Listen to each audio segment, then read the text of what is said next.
যার অন্তর মুমিন, যে মুমিন যার অন্তরের মধ্যে আল্লাহ আছেন, সেই শুধু মাওলা আলীকে ভালোবাসতে পারবে, আর কেউ মাওলা আলীকে বুঝবে না।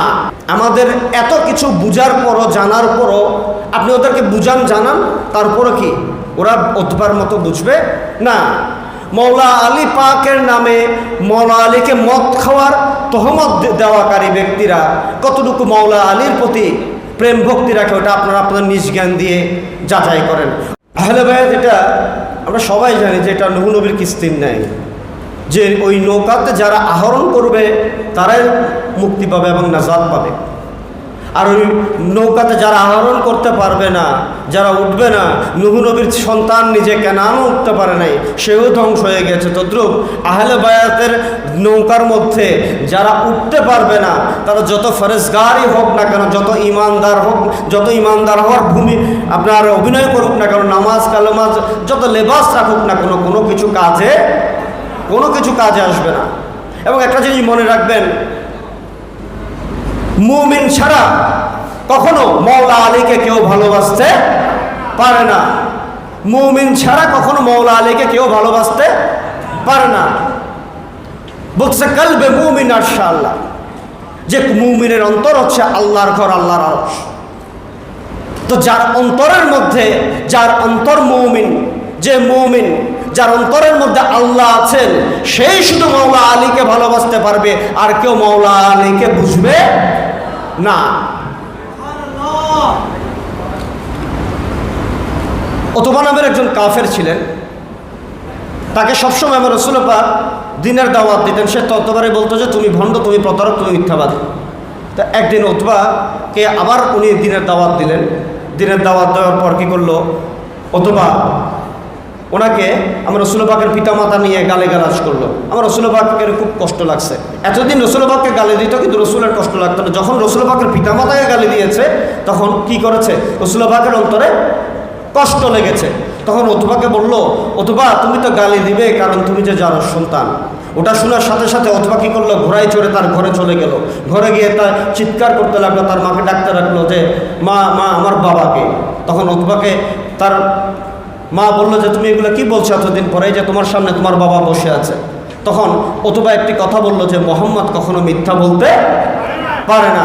কিন্তু ভালো করে খেয়াল করে দেখেন, যখনই উতবাকে কি করত, আমার রাসূল ইসলামের উপরে ঈমান আনতে বলতো, তখন আমার নবীকে সে বলতো তুমি ভণ্ড, তুমি মিথ্যাবাদী। কিন্তু যখন তাকে যারা সন্তান বলেছে, তখন সে এটা বিশ্বাস করে নিয়েছে। তখন উতবার মা বলল, মুহাম্মদ কি করে জানে, কারণ এই কথাটা আমি, তোমার বাবা এবং তোমার বাবার একজন দাস ছিল, যে দেখতে অনেকটা তোমার বাবার মতো ছিল, আমরা তিনজনের বাইরে কেউ জানি না। কারণ তোমার বাবার সন্তান জন্মদানের কোনো ক্ষমতা ছিল না, কিন্তু তার অনেক সহায় সম্পদ ছিল, এই কারণে একটা দাসের সাথে থেকে আমি তোমাকে জন্ম দিয়েছি। কিন্তু আমার প্রশ্ন হলো, তার মা বলছে মুহাম্মদ কি করে জানে যে তুমি যারজ সন্তান। একটা জিনিস খেয়াল করেন, উতবাকে যারজ সন্তান বলেছে, উতবা কিন্তু কি করেছে, এটা বিশ্বাস করেছে। কিন্তু যখন ইসলামের প্রতি দাওয়াত দিয়েছে, আমার নবীকে নবী মানার কথা বলেছে, তখন আমার নবীকে ভণ্ড বলেছে, মিথ্যাবাদী বলেছে। এই কারণে কোরআনে পাকের মধ্যে বলছে যে আল্লাহ যাকে পথভ্রষ্ট করে তাকে পথ দেখানোর জন্য কোনো মুর্শিদ থাকে না, কোনো মুর্শিদ বা পথপ্রদর্শক থাকে না।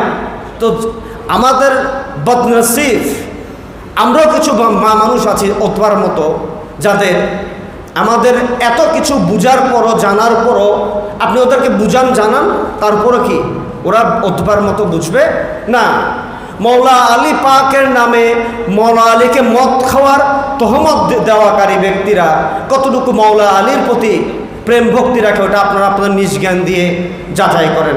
অথচ আপনার আল্লাহ বলছেন যে হাদিস শরীফের মধ্যে মা আয়েশা বলছেন যে কি আল্লাহ এই কোরআন পাকের মধ্যে সূরা আহজাবের মধ্যে এসে যে কি আল্লাহ আওলাদ রাসূলকে আহলে বায়াতকে সকল নাপাকি থেকে কি রাখেন, দূরে রাখেন। তো এখানে সে কিন্তু কোরআন পড়ছে, হাদিস পড়ছে, কিন্তু তারপরও সে মাওলা আলীকে মদ খাওয়া তহমত দান করছেন, নাউজুবিল্লাহ বলেন। তো এগুলো হচ্ছে কি উতবার মতো ব্যক্তি, যাদের কখনো হেদায়েত আল্লাহ না চাইলে হবে না।